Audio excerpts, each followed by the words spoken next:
Sempre acreditei que existe algo profundamente mágico e misterioso no ato de contar histórias. Talvez seja o jeito que as palavras dançam juntas, ou como elas têm o poder de arrancar-nos desse mundo e de nos transportar para outro. Por isso, aqui no canal, eu sempre exploro os mundos fantásticos da imaginação e, quando possível, eu faço questão de abrir espaço para que outras vozes possam ser ouvidas. Periodicamente, eu lanço um convite aos autores e artistas nacionais, incentivando-os a enviar seus contos e suas artes, para assim abrir uma pequena janela para suas realidades alternativas. Hoje começo a leitura de um dos 3 contos finalistas da nossa última chamada, e posso dizer que cada história foi selecionada não apenas pela sua qualidade, mas pelo seu poder de nos deixar com os nervos à flor da pele, sempre nos perguntando o que reside nas sombras, o que reside por trás daquilo que nossos olhos mortais não conseguem ver. Sendo assim, preparem-se para mergulhar em novos mundos, onde o impossível não é apenas possível, mas terrivelmente provável. Bem-vindo ao Explorando Segredos e Mistérios, o canal focado em explorar os mundos fantásticos da literatura, dos filmes e dos games. Hoje lerei o conto do autor Marco Hatchell, intitulado No Horizonte da Escuridão Mais Profunda. Está preparado? Então deixe seu like e acompanhe o canal para mais vídeos como esse. É um pequeno ato para você, mas algo muito importante para a gente.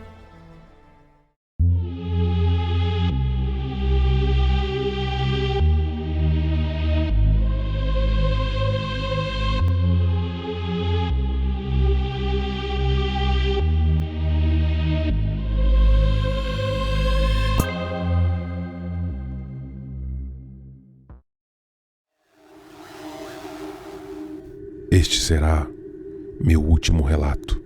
E não tentem nos resgatar. Já estaremos mortos de qualquer forma. Eu estou trancado na sala de comando, sem mantimentos, mas ainda assim ouço a coisa caminhando pela nave.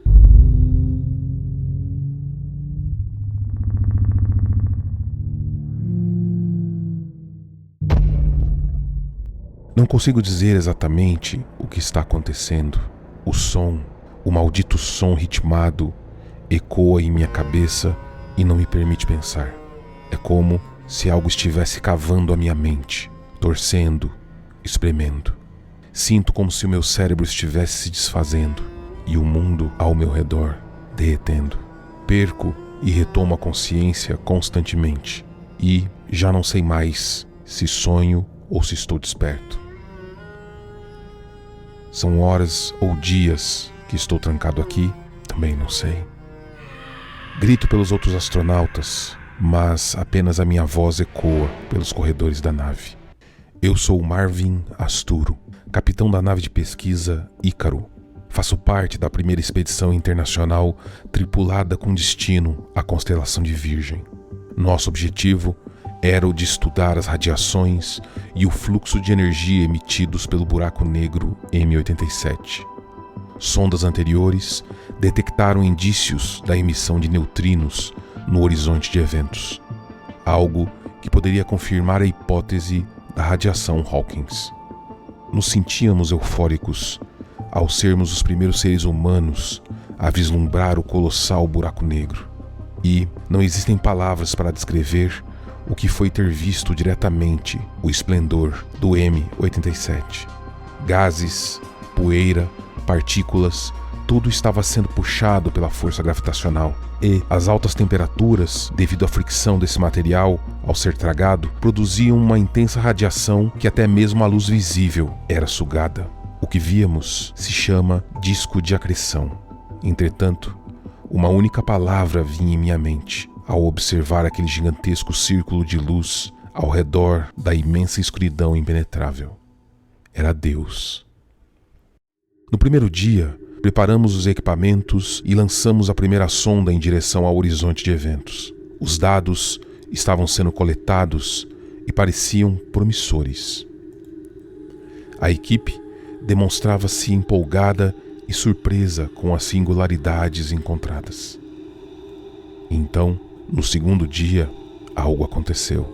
Na verdade, foi mais uma sensação sentida por todos nós na nave.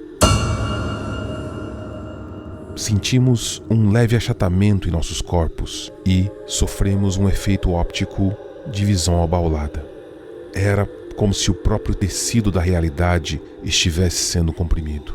Foram poucos segundos, mas o suficiente para produzir dores de cabeça, náuseas, cansaço e sangramentos nasais em alguns. Decidimos interromper os experimentos para tentarmos entender o que estava ocorrendo, mas não havia relatos em viagens espaciais anteriores sobre tal efeito. Chegamos a supor sobre a ocorrência de algum evento cósmico extremo próximo que havia gerado ondas gravitacionais. Entretanto, em teoria, era impossível um impacto dessa magnitude no corpo humano. O mal-estar da tripulação não melhorou no terceiro dia. A engenheira espacial Constança apresentava um quadro de vômitos ininterruptos, tontura, febre e fadiga intensa. Além disso, parecia ter perdido quilos em poucas horas. O piloto Ekman demonstrava tremores, espasmos musculares e falas desconexas. As palavras que ele usava para se comunicar não faziam mais sentido e pareciam embaralhadas. Era como se ele estivesse trocando o nome das coisas. A minha cabeça latejava com uma dor pulsante e o zumbido incessante em meu ouvido não me permitia ouvir quase nada. Jules, o astronauta médico, também apresentava uma quebra no fluxo de consciência e, quando não estava são, não sabia explicar o que estava acontecendo. Charles e Nakamura, o físico e o engenheiro de dados, aparentemente estavam em melhores condições, relatando apenas dores de cabeça e náusea. Por isso, continuaram a trabalhar.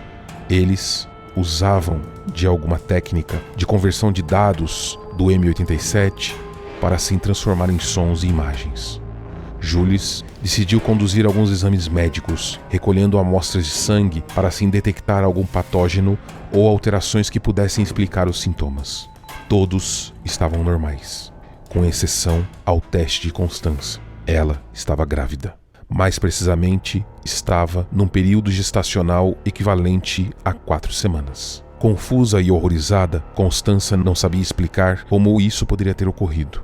Nenhum astronauta embarca grávida. E mesmo na câmara de estase durante a viagem, qualquer violação para um possível abuso seria alertado pelo computador. Por causa disso, Constança gritava para tirarem aquilo dela. Mas não havia equipamentos para procedimentos abortivos na nave. Seu desespero ocasionava um risco para ela e para a própria tripulação. Por isso, decidimos sedá-la.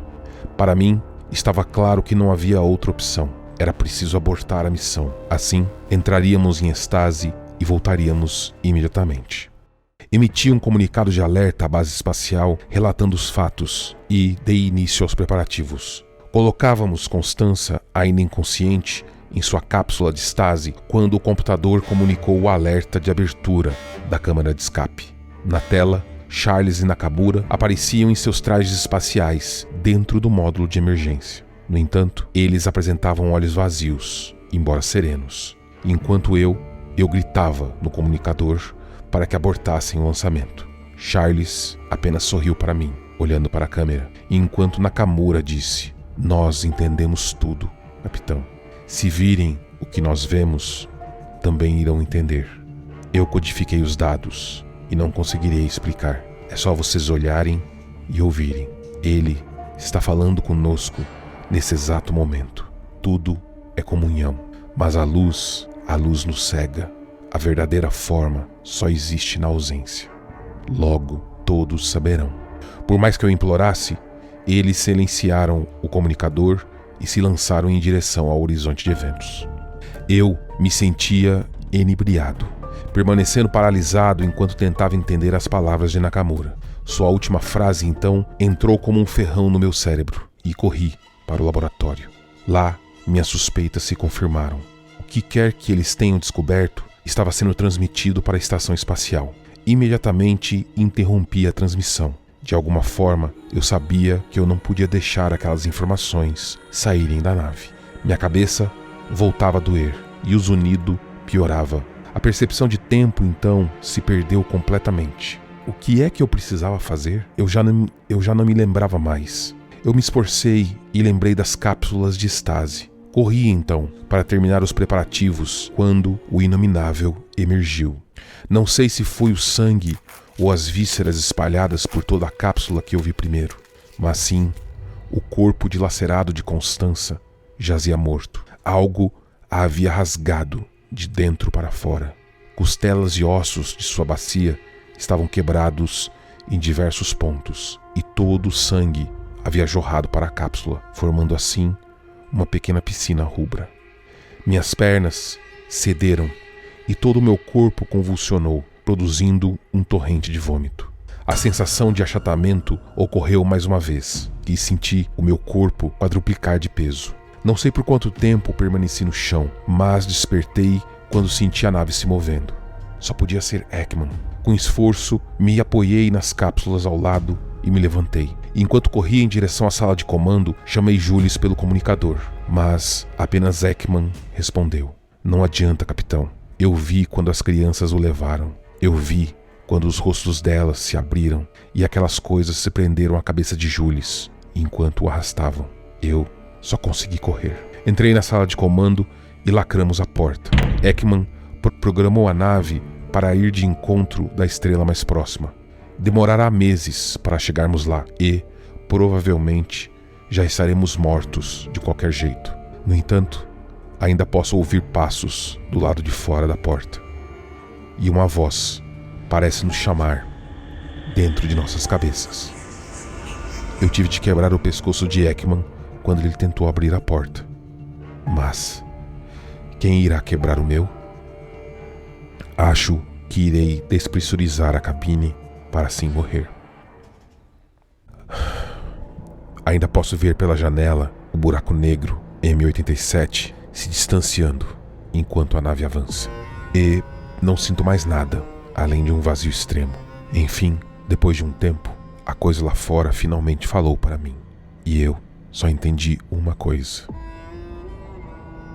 Uma palavra. Entropia.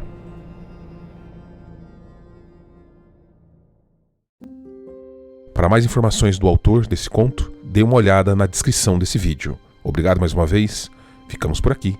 Até o próximo vídeo, exploradores.